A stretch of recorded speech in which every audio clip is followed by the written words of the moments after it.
कशेरुकियों की यकृत कोशिकाओं में HER द्वारा कौन सा महत्वपूर्ण कार्य किया जाता है? तो कौन सा महत्वपूर्ण कार्य किया जाता है? औषधियों और विषों का निराविषीकरण, मतलब औषधियों और विषों का निराविषीकरण। कशेरुकी प्राणियों जीवों की यकृत कोशिकाओं में SER स्मूथ एंडोप्लाज्मिक रेटिकुलम नामक पदार्थ का स्त्राव होता है। एक चिकनी झिल्लीनुमा परत पाई जाती है जिसका महत्वपूर्ण कार्य औषधियों और विषों का निराविषीकरण निर्मुक्त करने में महत्वपूर्ण भूमिका निभाता है। नीचे दिए गए चित्रों ए और बी में दो प्रकार के कोशिका विभाजनों को दर्शाया गया है। इसके संबंध में कौन सा विकल्प निम्न प्रश्नों का सही उत्तर प्रदान करता है? तो कोशिका विभाजन के प्रकार क्या हैं? विभाजन बी कब और कहाँ होता है?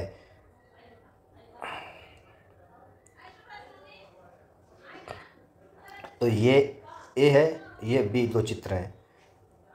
तो इसका सीधा सा आंसर हम बता देंगे कि समसूत्री, ये सी आंसर है इसका। ए समसूत्री विभाजन, बी अर्धसूत्री विभाजन। ये समसूत्री विभाजन है, ये विषमसूत्री विभाजन या अर्धसूत्री विभाजन है। कौन सा विभाजन है?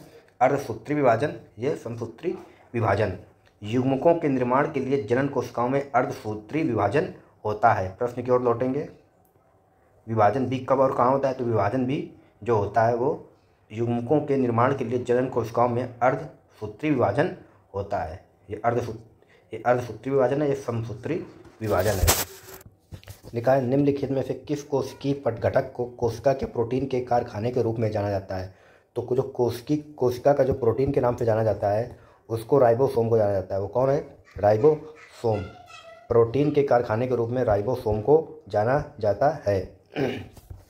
कोशिका का पावर हाउस किसे कहते हैं? तो कोशिका का पावर हाउस माइटोकांड्रिया कहते हैं। सभी रासायनिक क्रियाओं को करने के लिए माइक्रोकांड्रिया ATP के रूप में ऊर्जा प्रदान करती है, इसलिए इन्हें कोशिका का बिजली घर भी कहते हैं। इसकी खोज 1857 में अल्बर्ट वान कोलिकर ने की थी। खोज किसने की थी? अल्बर्ट वान कोलिकर ने की थी। यूकैरियोटिक कोशिकाओं के निम्न में से किस कोशिकांग को आत्मघाती थैली भी कहा जाता है? तो यूकैरियोटिक कोशिकाओं के लाइसोसोम को कोशिकांग की आत्मघाती थैली भी कहा जाता है। क्या कहा जाता है? लाइसोसोम को आत्मघाती थैली। किस कोशिकांग को कोशिका की आत्मघाती थैली कहते हैं? तो आत्मघाती थैली जो होता है वो लाइसोसोम होता है। स्लाइडेन और स्वान द्वारा किया गया कोशिका सिद्धांत निम्नलिखित में से किन जीवों पर लागू नहीं होता है? तो जो स्लाइडेन और स्वान ने कोशिका सिद्धांत दिया था वो वायरस पर लागू नहीं होता है, विषाणुओं पर लागू नहीं होता है। एक बार पढ़ लेते हैं। कोशिका सिद्धांत कवकों, जंतुओं और शैवालों पर लागू होता है परंतु विषाणुओं पर लागू नहीं होता है। रॉबर्ट हुक द्वारा कोशिका की खोज किसके द्वारा की गई? तो रॉबर्ट हुक द्वारा कोशिका की जो खोज है वो कार्क के निरीक्षण करते हुए की गई। कार्क के निरीक्षण करते हुए कोशिका की खोज रॉबर्ट हुक द्वारा 1665 ईस्वी में किया गया। इन्होंने कार्क के स्लाइस का समान आवर्धक यंत्र की सहायता से अध्ययन किया। कार्क की छाल का एक भाग है। इन्होंने कार्क की पतली स्लाइस ली और उसका सूक्ष्मदर्शी की सहायता से अध्ययन किया। उन्होंने कार्क की स्लाइस में अनेक कोष्ठ युक्त एवं विभाजित बक्से देखे। बक्से मधुमक्खी के छत्ते के समान दिखाई दिए। कोशिका की खोज किसने की? तो कोशिका की खोज किसने की? हुक ने की। केंद्रक और कोशिका झिल्ली के बीच मौजूद जेली जैसे पदार्थ को क्या कहा जाता है? तो जो केंद्रक और कोशिका झिल्ली के बीच जो जेली जैसा पदार्थ होता है उसको कोशिका द्रव्य बोलते हैं। क्या बोलते हैं? कोशिका द्रव्य बोलते हैं। देखिए NTPC 2021 में आया है क्वेश्चन। बहुत ही बढ़िया बुक है ये। आप अगर इसको पढ़ के जाते हैं तो आपको रिपीटेड क्वेश्चन बहुत मिलेंगे। केंद्रक और कोशिका झिल्ली के बीच भरे हुए जेली जैसे पदार्थ को क्या कहा जाता है? तो केंद्रक और कोशिका झिल्ली के बीच भरे हुए जेली जैसे पदार्थ को साइटोप्लाज्म कहते हैं। साइटोप्लाज्म कहते हैं। देखिए केंद्रक और कोशिका झिल्ली के बीच मौजूद जेली जैसे पदार्थ को कोशिका द्रव्य था यहाँ पे, और यहाँ पे वही उसी को साइटोप्लाज्म बोलते हैं। साइटोप्लाज्म एक जेली जैसा द्रव होता है जो मौजूद होता है तो केंद्रक और कोशिका झिल्ली के बीच। केंद्रक और कोशिका झिल्ली के मध्य क्या प्राप्त होता है? साइटोप्लाज्म। साइटोप्लाज्म ऐसे लिख के याद रखेंगे तो याद रहता है। पानी की कमी के कारण कोशिका के संकुचित होकर कोशिका भित्ति से अलग होने की प्रक्रिया को क्या कहा जाता है?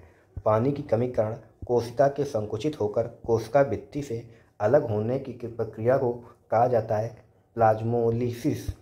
प्लाज्मोलिसिस।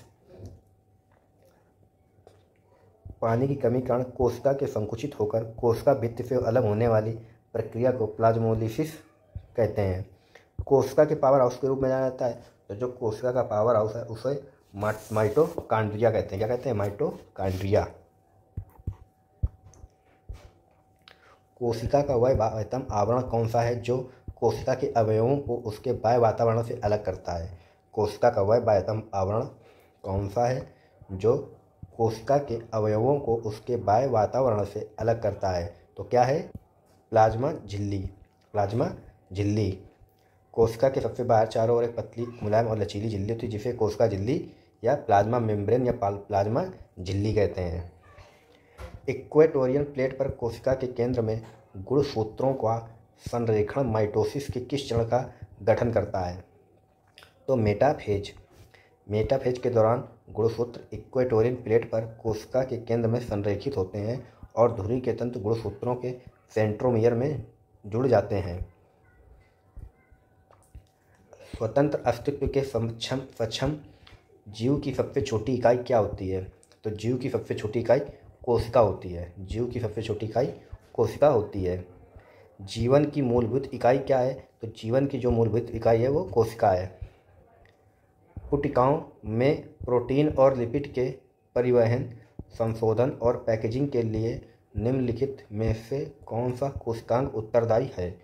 तो जो पुटिकाओं में प्रोटीन और लिपिड के परिवहन, संशोधन और पैकेजिंग के लिए गोल्गी काय जिम्मेदार है।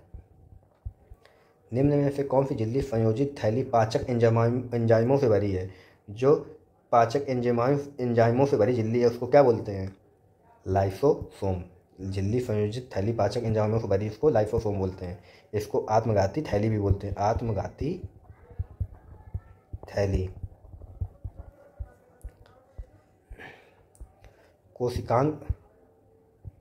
कोशिकांग में किसे कोशिका की आत्मघाती थैली कहा जाता है? तो लाइसोसोम को। राइबोसोम बनाते हैं तो राइबोसोम किससे बनाते हैं? प्रोटीन से। प्रोटीन से राइबोसोम बनाते हैं। प्रोटोप्लाज्मा शब्द किसने गढ़ा है? तो जो प्रोटोप्लाज्मा है वो जोहान इवांजेलिस्ट पुरकिंजे ने। जोहान इवांजेलिस्ट पुरकिंजे। प्रोटोप्लाज्मा जो होता है जोहान इवांजेलिस्ट पुरकिंजे। एक बार पढ़ लेते हैं प्रोटोप्लाज्मा क्या है। जो प्रोटोप्लाज्मा है वो जीवद्रव्य कहा जाता है। का नामकरण पुरकिंजे ने 1839 में किया। यह एक तरल, गाढ़ा, रंगहीन, पारदर्शी, लसलसा वजन युक्त पदार्थ है। जीव की सारी जैविक क्रियाएं इसी के द्वारा संपन्न होती हैं, इसलिए जीवद्रव्य को जीवन का भौतिक आधार कहते हैं। जीवन का भौतिक आधार क्या होता है? तो जीव द्रव्य। कोशिका की एक प्रकार की अपशिष्ट निस्तारण प्रणाली है। वे किसी भी बाह्य सामग्री के साथ साथ खराब हो चुके कोशिकांगों को पचाकर कोशिका को साफ करने में मदद करते हैं। तो लाइसोसोम।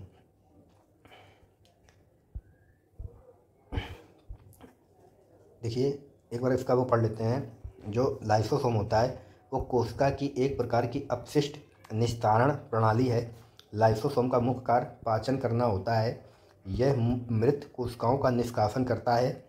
निष्कासन मतलब मृत जो कोशिकाएं मर जाती हैं उनको शरीर से हटा देता है, अर्थात अपशिष्ट पदार्थों का निष्कासन करता है। लाइसोसोम यूकेरियोटिक कोशिकाओं में पाए जाते हैं।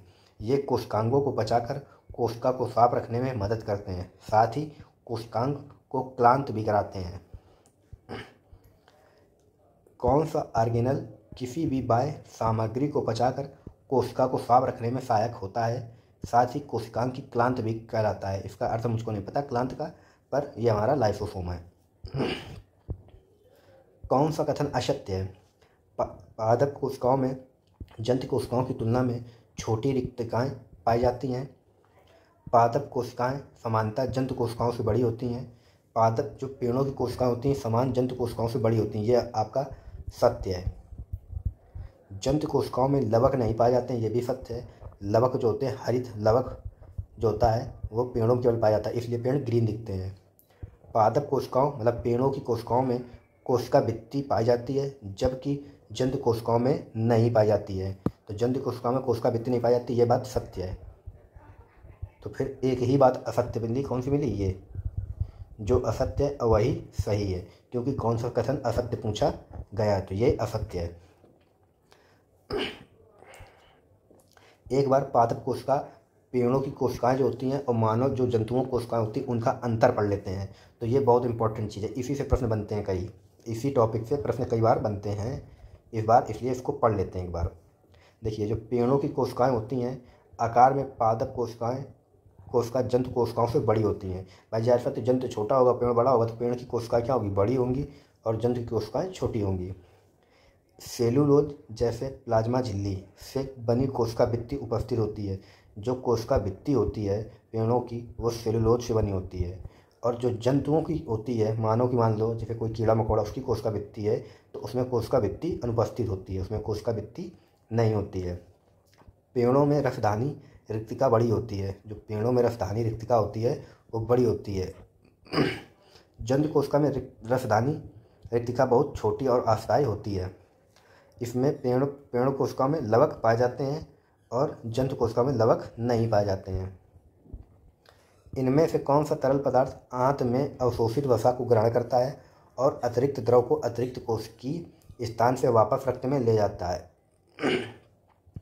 कौन सा तरल पदार्थ आंत से अवशोषित वसा को ग्रहण करता है और अतिरिक्त द्रव को अतिरिक्त कोशिकीय स्थान से वापस रक्त में ले जाता है? तो वो क्या है? लसिका। लसिका तरल पदार्थ आंत से अवशोषित वसा को ग्रहण करता है, जो आंतों में वसा होती है उससे अवशोषित करता है, उस अतिरिक्त द्रव को अतिरिक्त कोशिकीय स्थान से वापस रक्त में ले जाता है।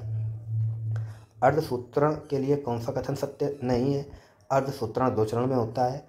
अर्धसूत्रण के परिणाम स्वरूप परिणामी कोशिकाओं में गुणसूत्र संख्या 2 गुनी हो जाती है। तो एक बार इसका डिस्क्रिप्शन पढ़ेंगे हम लोग। देखिए, अर्धसूत्री विभाजन जो होता है वो जनन कोशिकाओं में होता है। अर्धसूत्री जो होता है जनन कोशिकाओं में होता है विभाजन, यह 2 चरणों में संपन्न होता है। अर्धसूत्री फर्स्ट, अर्धसूत्री सेकेंड। अर्धसूत्रण के परिणाम स्वरूप परिणामी कोशिकाओं में गुणसूत्रों की संख्या आधी रह जाती है। जब अर्धसूत्री विभाजन हो जाता है तो परिणाम स्वरूप गुणसूत्रों में संख्या आधी रह जाती है। अर्धसूत्रण में जनकों से भिन्न गुणसूत्र होने के कारण आनुवंशिक विविधता होती है। इस विभाजन के दौरान गुणसूत्रों के बीच आनुवंशिक पदार्थों का आदान प्रदान होता है। विभाजन के दौरान गुणसूत्रों के बीच आनुवंशिक पदार्थ का आदान प्रदान होता है। तो देखिए, आइए इधर पढ़ते हैं क्वेश्चन क्या था। अर्धसूत्रण के लिए कौन सा कथन सत्य नहीं है? अर्धसूत्रण 2 चरणों में होता है, तो ये सत्य है।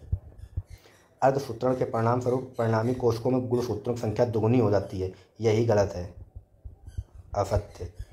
आधी हो जाती है ना, तो ये सही है, प्रश्न की दृष्टि से ये सही है। अर्धसूत्रण जनन कोशिकाओं के जीन परिणामी कोशिकाओं में मिश्रित हो जाते हैं। अर्ध जनन ग्रंथि में अर्धसूत्रण युग्मन के उत्पादन के लिए होता है, तो बी उत्तर आपका सही है।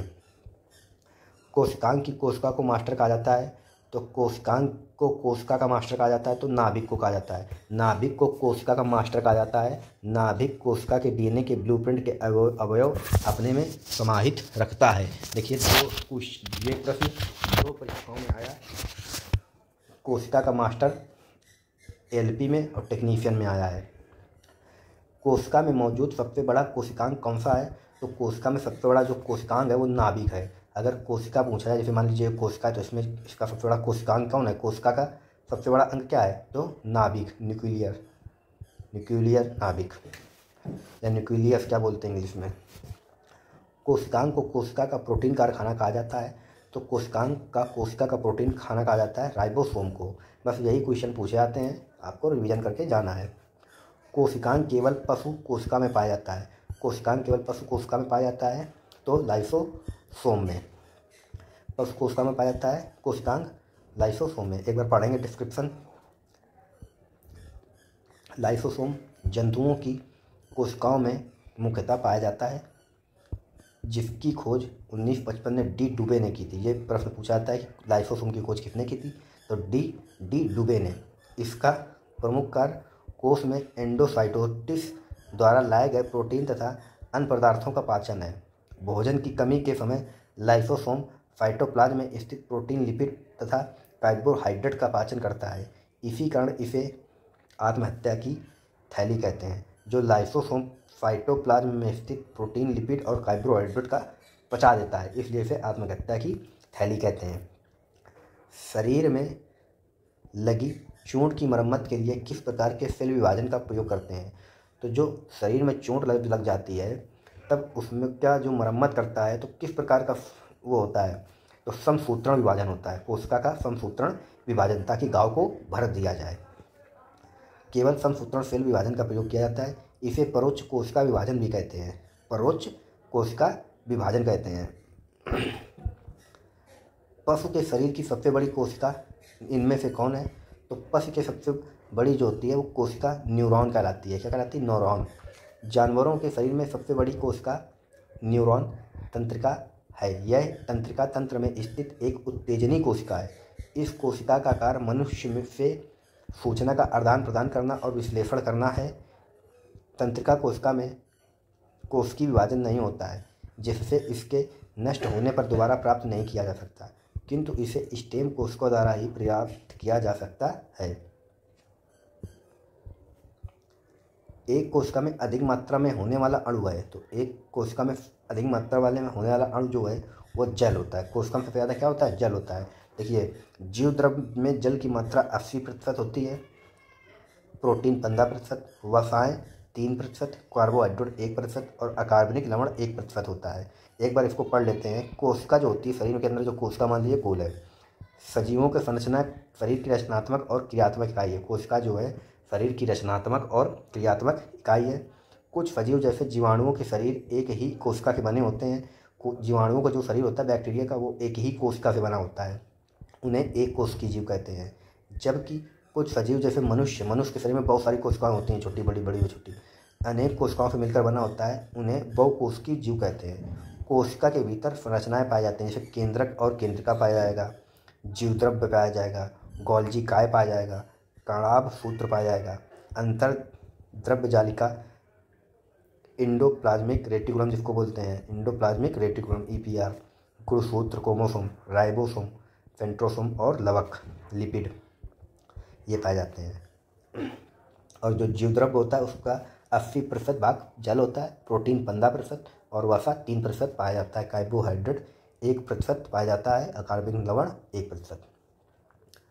कोशिका सिद्धांत निम्नलिखित में से किस प्रकार पर लागू नहीं होता है, तो जो कोशिका सिद्धांत होता है वो विषाणु पर लागू नहीं होता है। और कोशिका सिद्धांत जो था वो स्लाइडेन और स्वान ने दिया। किसने दिया, स्लाइडेन और स्वान ने।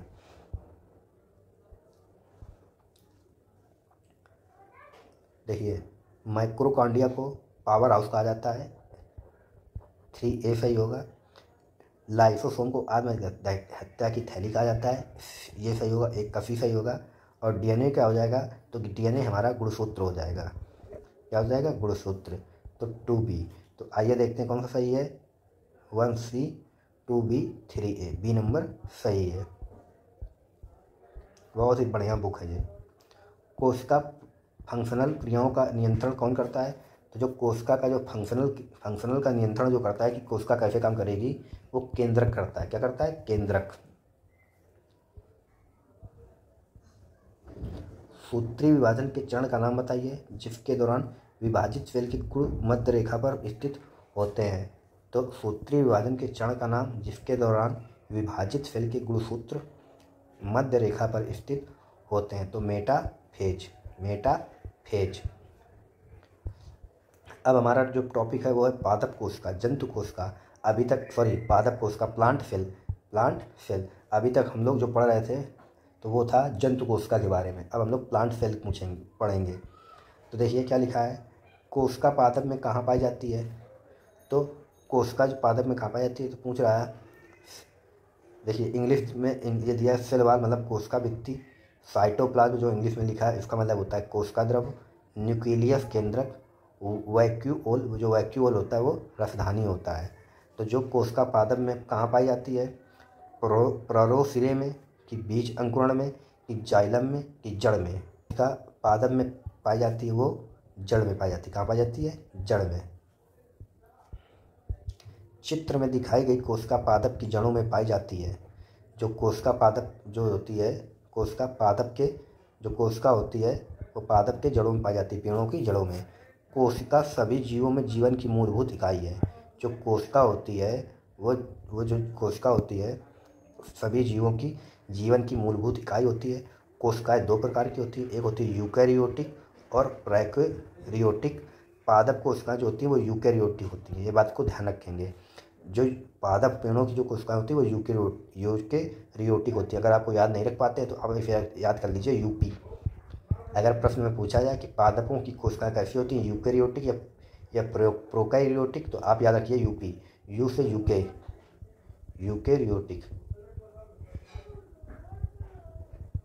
और पी से प्लांट या पी से पादप, तो पादप की कोशिकाएं यूकैरियोटिक कोशिकाएं होती हैं। लिखा है पादप कोशिकाओं में मौजूद की मात्रा संचालन को सुगम बनाने के लिए कोशिकाओं की संरचना में परिवर्तन कर देती हैं।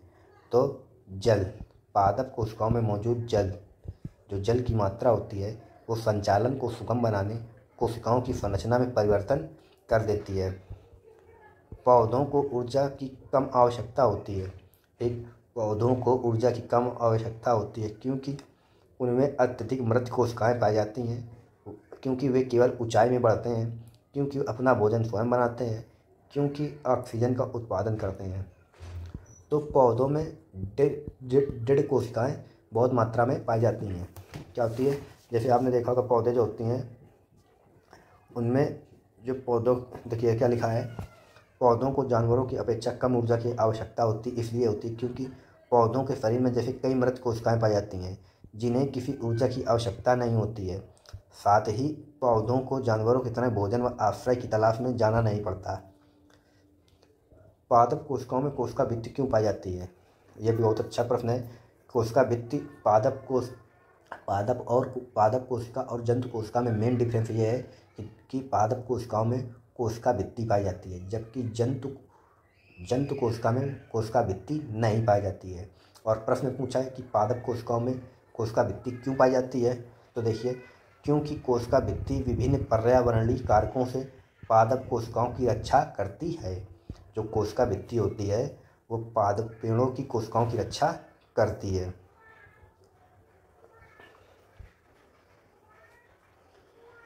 कोशिका में केंद्रक के अतिरिक्त निम्न में से किन दो कोशिकांगों के अपने डीएनए और राइबोसोम होते हैं?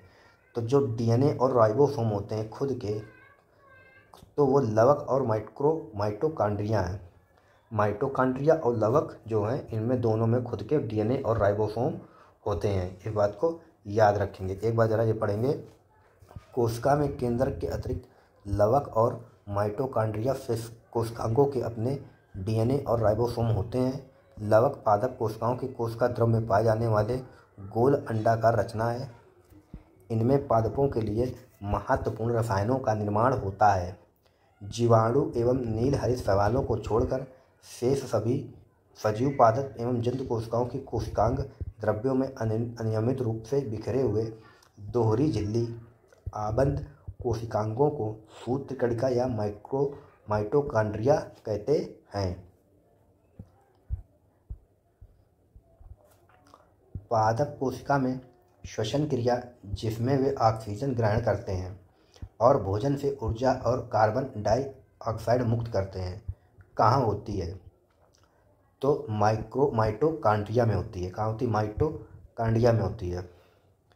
अपशिष्ट उत्पादों को पादप कोशिका के अंदर कहाँ संचित किया जाता है? जो अपशिष्ट पदार्थ होते हैं पादप कोशिका के अंदर कहाँ संचित किया जाता है? तो रसधानी में। अपशिष्ट उत्पादों को पादप कोशिका के अंदर रसधानी में संचित किया जाता है। रसधानी जंतु और पादप कोशिकाओं की कोशिका द्रव में पाई जाने वाली रचना होती है। जो वेस्टेज होता है वो कहा जाता है रसधानी में इकट्ठा किया जाता है। पर्णहरित क्लोरोफिल वर्णक कोशिका के इनमें से किस घटक में मौजूद होता है? जो क्लोरोफिल होता है वो हरित लवक में होता है। कोशिकांग केवल पादपों में पाए जाते हैं। तो जो कोशिकांग जो होते हैं वो कौन सा कोशिकांग है जो केवल पादप में पाया जाता है? तो लवक। क्या होता है? लवक। जो लवक होते हैं वो कैसी रचना है? गोल या अंडाकार रचना है। माइटोकॉन्ड्रिया पौधों एवं जंतु कोशिकाओं में पाई जाती है। इसे कोशिका का ऊर्जागार भी कहते हैं। जब आप किसी पादप कोशिका, कवक कोशिका या जीवाणु कोशिका को एक अत्यधिक तनुबाह्य माध्यम में रखते हैं तो पादप कोशिका या कवक कोशिका जल को अवशोषित करेगी किंतु फटेगी नहीं, जबकि जंतु कोशिका फट जाएगी। पादप कोशिका का कौन सा भाग उसे आने वाले जल के दाब का सहन करने में सहायता प्रदान करता है? तो देखिए कौन होता है? कोशिका भित्ति। पेड़ों में जो कोशिका भित्ति होती है वो पाई जाती है और जंतु कोशिका में नहीं पाई जाती है।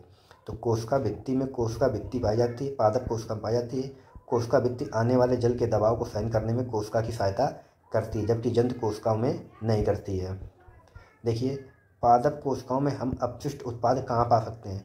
तो जो पादप कोशिकाओं में अपशिष्ट पदार्थ हैं, दिखा तीर 1 द्वारा दिखाए गए क्षेत्र में, तीर 1 जो ये है, इस क्षेत्र में 2 में कि 3 में कि 4 में, तो हमें इस जगह ये जो अंदर का भाग है 4, यहाँ पे अपशिष्ट पदार्थ उत्पाद पा सकते हैं।